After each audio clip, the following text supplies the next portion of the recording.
Hello. Hi, everybody. Oh my goodness, it's been so long. Welcome, welcome, welcome. My name is Michelle Adamas, and I'm the owner of Vintage Revival Design Co., in case we haven't met yet. And I'm so happy to be here with you today live. We are going to begin my project for this week's YouTube video. So I'm going to be sharing a couple of the steps with you along the way. For those of you that are here with me all the time and aren't new, there's just so much to tell you, and I'm excited to share. I don't know how much we'll get to tonight, but anyway, if you pop on here, please say hello. I would love to know that you're here, and so I can say hi. And I'm going to go ahead and pull up my project, and we're going to get started, okay? So I'm going to, let's see, add that, and let's pull that out. Okay. Hi, Shannon. How are you? If you saw the event post for this live, you saw that I'm working on a keepsake box. What you might not know is that that box was given to our oldest son when he was a baby. When he was born, it was a gift. And, you know, that was a long time ago. And we asked him if he wanted it, and he didn't, but I don't want to let it go to waste. And so I'm just going to make it over. So that picture was in the event post. Nancy, welcome from California. I'm so happy you're here. Thank you so much for sharing, Shannon. I really appreciate that very much. So what I did was, this was the fabric top of the box. It insets into the lid. And I took off the old fabric. It was a Noah's Ark theme because all those years ago, that's what I decorated his room in, and was a Noah's Ark theme. It was so darling. And, but anyway, so I removed that fabric. Whenever possible, I think it's really important to try to remove the old fabric from a piece before you add new fabric. And the reason being is that any of the oils or dirt or anything like that from the old fabric can soak up or, go up into your new fabric. So I think it's a good idea always if you can remove the old fabric instead of we've all had chairs. Maybe, I've purchased them at the thrift store, and I'll go to take the fabric off, and there's like 4 and 5 layers of fabric that, it's okay.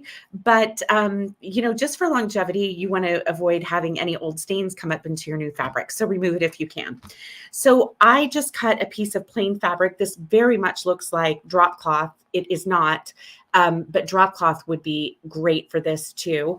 And, I just went ahead and cut a big piece, and I used tacky glue to adhere it. I didn't worry about the staples. The tacky glue is really strong. Yes, Shannon, I'm glad I'm keeping it too. It's really hard, but I wouldn't have kept it as is either. And but it's a sweet box, and so I want to redo it. So anyway, to get to this point, I took off the old fabric, covered the new fabric, and then what I did was I applied 2 coats of Mod Podge for fabric. It's always going to be in this blue label bottle. And I did 2 coats, and I applied it I love these silicone spatulas, and I applied it, let that dry, and then applied my second coat. And the reason I'm doing this is because I want to do an iron-on method for this. And this fabric, this Mod Podge for fabric, it works a lot like when we do iron-on decoupage, on a piece of wood. So it's going to heat this glue, and it's going to stick to the paper. And then we're going to seal it with something that I've used in another project, but you may not remember. Hey, Cheryl, hi. And I am going to show you that too. And then I'm going to be adding a special little piece of trim to the box. And so I'll share that with you, and we're going to stain it. I've got plans for this box. So anyway, enough talking. All right, we'll just get to it.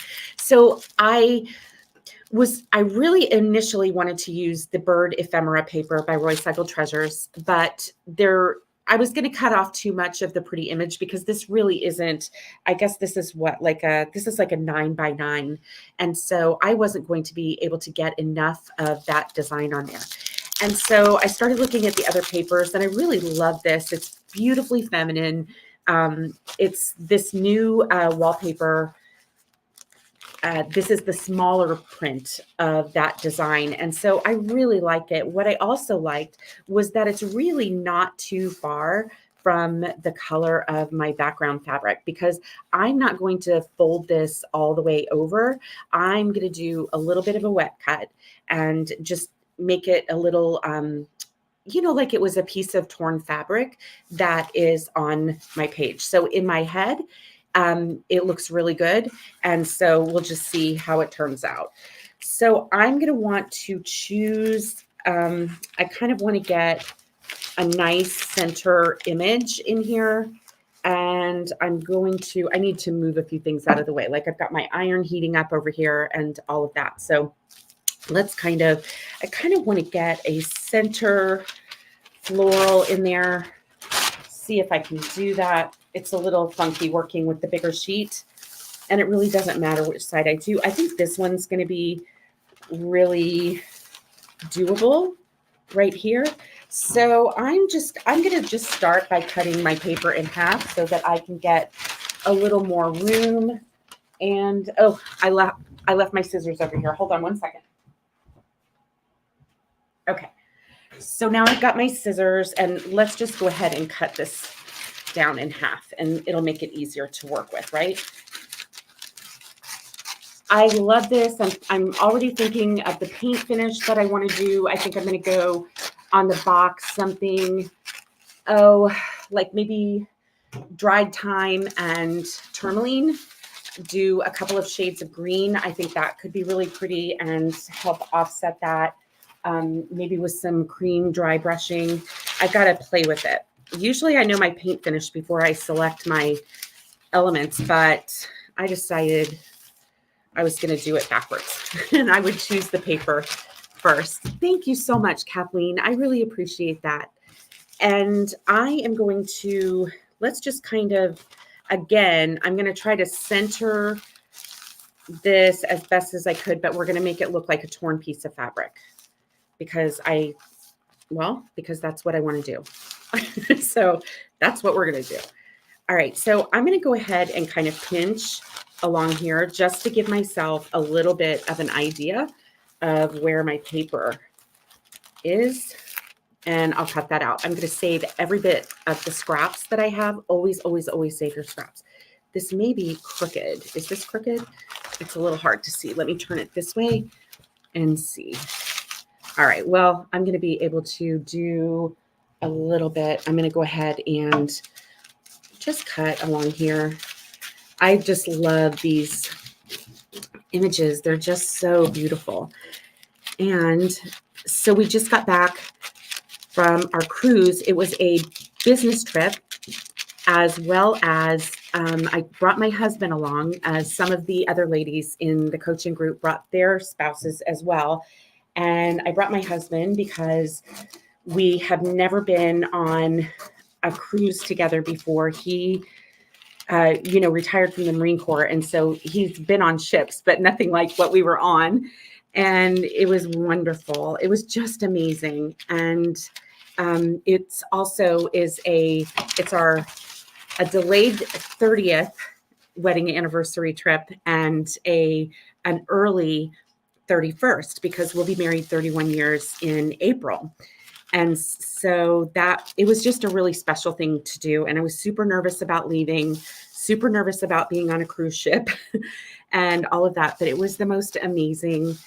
It was just the most amazing time. It was great for business to be around all of these ladies that, also have creative businesses and are so gracious. And it was just wonderful. And we just loved it. So we went on a Royal Caribbean cruise ship, and it was, we went to Cozumel and then to Coco Cay, which is just off the Bahamas. So that was really fun. Okay, so what I want to do to make it look like that torn fabric, I could just iron this on and go over the edges and it would be super neat. But I don't know. I have it in my head that I want these edges. So I am going to do a wet cut method, and we do that so that the edges are more organic. and we don't have to worry about them being super straight. It just gives you I think it gives you just a really pretty look. And so to do that wet cut method, I'm just taking an artist brush and I am just going in a line here. I'm kind of being squiggly with it. And I'm going over, so my edge is right here. And I'm going to do that. So let's start by tearing that. So once that is, once that is wet and you have your line in place, I do it in sections like this when I'm doing a large piece because the paper will dry pretty quickly. And so I find then I can just kind of monitor my progress as I go. So see, we're going to get those really pretty vintage these little organic tears here. And I think that's going to be super pretty on this and on the edge. So let's continue this. And now I'm just going to do this side. So I'm staying fairly close to the edge, but I am moving my brush back and forth, you know, kind of in a squiggly motion. I'm going to save these scraps too. They'll make great elements for collage paper. So I'll save those too. I store all of my scraps in an old suitcase. It's actually a really special suitcase. I purchased it when I went to a retreat at L&J Goods a couple of years ago. And I bought, I think it was, 3 suitcases. And so they are stacked on top of each other in my workspace. And I store mixed media books in one. I store transfer scraps in one. And I store my decoupage scraps in another. So that is how I store them. They can get a little, I don't know. I tried envelopes and things like that before, but it just, I don't mind digging through the suitcase to find what I want. All right, let's do this. So you'll see the full finished box on the YouTube channel this week when I get this loaded. And then what else did I want to make sure to tell you? Oh my goodness, I'm so excited. So I don't know if you recall my asking you if you could just learn one thing from me, what would that be? Because I am so excited to be joining 7 other ladies and creators in a collaboration course. And you were so kind to offer your suggestions and just to respond. And it was helpful to me in so many ways. I did need to make a quick decision before I left on my trip because I needed to get the video in order to honor the deadlines for the course. And so, but I did hear everything that you said. And so I have plans for the other ideas that you shared. But in this course, it's called the Creative Collab course. And you'll start meeting all of the ladies and I'll be doing the wait list, sharing all of that. But I'm going to be doing a faux stained glass project, but this is a different one because after all of my trial and error, I finally found what I think is the perfect product to use for your letting. And I put together a kit to make a stained glass sun catcher in a beautiful double frame. And I'm so excited about it. But anyway, you'll be hearing more about that. I really just wanted to thank you for your input always and let you know how helpful that is to me. So this is where we're at with this. I think it's lovely. What do you guys think? I think it's really pretty. I do love how it blends nicely into the background. So to apply this now, what I'm going to do is I have a piece of parchment paper. And I think my craft iron, I got to heat up my craft iron. Hold on. So I'm using this little craft iron and it's just got to heat up a second. So, but what you want to do is you always want to have this parchment paper over your paper or your fabric, whatever, when you're using this. That way you don't burn it. And because the irons do get really hot and you just want to make sure that it's in place where you want it, because if you move it, once you apply that iron, it is going to stick and you're kind of pretty much going to be stuck with it. And so we want to make sure that it is in place where we want it. This doesn't take too long to heat up. Sorry about that. I thought I had it all heated up before we got started. Let me know while we're waiting on that. Let me know what you're working on. Are you working on anything fun right now? Would love to know. I know, Cheryl, you were working on those beautiful boards that you shared with me. It makes me so happy when you share your projects with me. Okay, so let's do this. Let's see if we're getting there. It's getting there, getting there, getting there. It gets these 3 little red lines while it's heating up, and then it turns green and does a little beep when it's really ready. I don't know. Let me see how hot it is. I'm working on a silicone mat. I'm going to try it even just to see. We'll get started. So this is going to be a little bit different in that it does have the batting underneath. Hey, Karen, how are you? Karen and her husband were on the same cruise trip as we were. And I hope that your trip is still going beautifully. I know you're not done yet. I can't wait to hear all about it. So I've got this paper on here, and I'm not really keeping it in one place. I'm moving it along, and I am going to go over, I'm just going to keep this moving along like this. A set of nightstands with some resin flower molds. That sounds fun. What color are you going to paint them? Out, Elisa and Nancy. Oh my goodness. You know what? I understand. I think all creatives struggle with it. My desk has a million things on it right now. I barely have room to navigate. I try. Every once in a while, I will get to the point where I just have to organize or I can't function. But most of the time, my space is, you can tell that I've been in it. And kind of like the tornado. I get that tornado and then I just can't find anything anymore and I have to reorganize and then it just starts all over again. So, oh, good. The charcuterie board's wonderful. I think you were making one of those as a gift, right? For a lovely couple who's getting married. And, oh, you're waiting for your flight for a flight to Vegas. Yes. Haven't tried a color creamy white. Oh, I love that two-toned, that the stained top with a painted body to a piece. I think it's just such a nice look.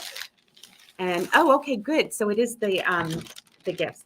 So now I'm going to lift this up and I'm going to go around my edges and make sure I have a tiny, tiny little bit of a wrinkle right there. And I think it's just because I didn't put enough pressure right there. So I'm just going to kind of move that around.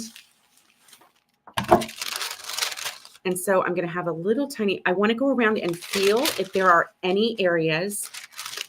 Yes, dark wax on the flower molds is beautiful. Glaze or dark wax, something just to bring out those details for sure. I love this paper too, Karen. I couldn't remember if you used the vintage wallpaper or the smaller wallpaper for the drawer that you were working on, Karen, but I love it too. All right, so I'm going around and just making sure that it's all down. And I just have, again, I've got this one stubborn spot right here. So it's where there was a crease in the paper and I could have ironed the paper first, but I decided to do this. Okay. So now this is adhered and the edges are secure and I love it with the torn edges. Let me know what you think, but I love it. I didn't want to go all the way over. I just think that looks really pretty. So while I need this to cool down a little bit, so I'm going to turn off my iron. And now I'm going to show you that on the box, I'm going to be adding a piece of wood you bend trim to the top, the center. And I think I'm going to do a pretty latch on it. The box doesn't currently have a latch, but I'm going to add one. So anyway, I'm using this wood you bend molding. It is wood you bend 2117 is what it looks like. This is a little light right here. So they go by the number. I'll share the link. I'm an ambassador for them and I will share the link in the comments when we're done. or at the reveal in case you want to look at the moldings too. And so the nice thing about this is they do come in a pack of 2, and I'm only going to be using this one. And so I got a little something right there. Hold on. What is that? It's like I don't know. Okay. So I'm only going to be using this one piece. And what I thought I would do is just have it just for a little interest on the box. It is a pretty plain box, and there's nothing wrong with plain, but I just decided to zhuzh it a little bit. So I have got a little plastic bag. It's just one that I've used for something else, and I just kind of keep them around and use them underneath things like this. I'm going to put on my gloves. We're going to stain this. The box is stained, and I want to stain this piece of molding before I apply it. You basically, when it's stained and dry, the wood you bend is something, I'll show you how it works. So this is pretty, it is bendable, but what you do is you heat it up. So right now it's really, really rigid, but I'm going to heat this up. I probably ought not to do that on my plastic, but I'll do it on this. I'm going to heat it up. Sometimes you can use those electric, what do they call them? Like an electric griddle, and that will heat them up too. But when they are heated, they become bendable and flexible. And I just want to show you that. Heat that up, see if I've heated it up enough. But now all of a sudden I can bend that. And how you apply it is, I am going to stain it first, but how you apply it is you want to just use a good wood glue. I'm going to use Tight Bond, and you'll spread it over and adhere it to your piece. And I will probably add a little bit of masking tape, or painter's tape to it just to hold it in place while it dries, and then you're ready to go. So I think they're really fabulous. So, and they come in a variety of things. So I wanted to show you that, but I am going to stain it. We'll stain it together, and then we'll come back to finish this top. All right. So I'm going to get my gloves on here, and I'm going to be using an English walnut stain, gel stain, and I'm going to shake that up really well. And I'm just going to put some on here. And so for this, I'm going to be using a brush, and I also have a microfiber cloth. I'm going to move this out of the way just in case. And I'm just going to pick it up in my brush, and I'm going to put it on full strength.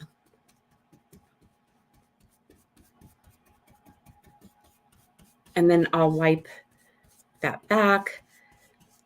But it will help it to look, I am going to do somewhat of a distressed finish on the box.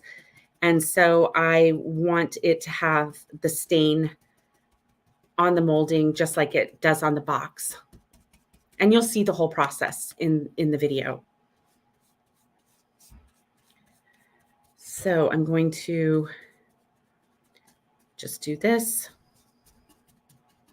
Get all the way around the edges. They have some really beautiful trims, and I love molds too. Sometimes it's just nice to have a big design all ready to go, and it's bendable, and I really appreciate that. So I'm going to let that sit just for a second, and then I'm just going to lift it up and let that gel stain sit in those crevices. But it stains beautifully where you really can't stain resin or clay. You can paint it, but you really can't stain it. So now you can see the difference just with the one coat. And so I think that's going to look really pretty on the box. It's going to go like, here's the lid for the box. So I'm thinking it's just going to kind of come in here. I'm trying to show you. It's just going to come here. And so I think that'll be a nice little detail on the box. So that's it for that. And now this should be cool. So I'm going to set this aside, and that should be cool. I'm going to just get my mess out of the way. And now we're going to do the final step, because I definitely need to seal my paper, right? And I also want it to be something that is wipeable. And so what I'm going to be sealing it with is a product called It's called Heat and Bond Liquid Vinyl. One coat will make it stain resistant. 2 coats will make it water resistant, but 3 is going to make it waterproof, stain resistant, and it's going to give it an oilcloth-like effect. And so I used this on a toolbox, and I loved it.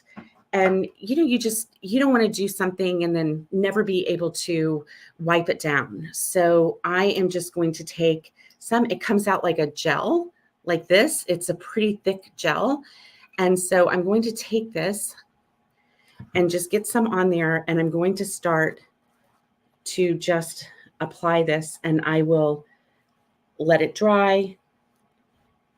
And I'm even going to go over the fabric, and I will do the 3 coats. And so my paper is going to bubble up a little bit, but it will settle down again. So this is all that you do. And so I will do this, as I said, 3 times, and now the paper will be sealed, and it will be a fabric area that can be wiped clean if anything is dropped on it or spilled on it or anything like that. So it's going to be good to go. And so it really is as easy as just smoothing this on. You could use it with a brush, but I just really like these spatulas. Yes, I think the mold looks really great with the stain too. I really do appreciate that. Instead of, sometimes I just don't, I just am not up for painting resin or something like that. So, and I love the design of the mold. I thought it would be pretty on the box. So I think this looks pretty vintagey. And I think it's going to be really terrific. It is going to have a slight sheen to it when it has that oilcloth-like effect. I'm okay with that. If I wanted to, I could add a matte top coat to it. I could do that as well. So I'll have to see when it's all done what I think about it. And again, even though this is wrinkled up, I'm not worried about it, because if we're just patient and we walk away, it really does work itself out. So anyway, that is what I have for you today. It was more of a decoupage on fabric little thing. So anyway, let's see. Okay. Yeah. So that's what I have for you today. I am so grateful to everyone who popped on here and, spent part of your day joining me and creating. I really appreciate it. It's much more fun to create together. And so thank you. I will see you again very soon. I'm trying to work out my live schedule, and we just have a lot going on. And I'm going to be going to take care of my granddaughter for a few days. I'm so excited. And I'm getting ready for that course that I will share all the details of with you in the next day or two. And in the meantime, wherever you are, I hope you are well. Thank you again for being here. I so appreciate you, and happy creating. I'll see you soon. All right, everybody. Good night.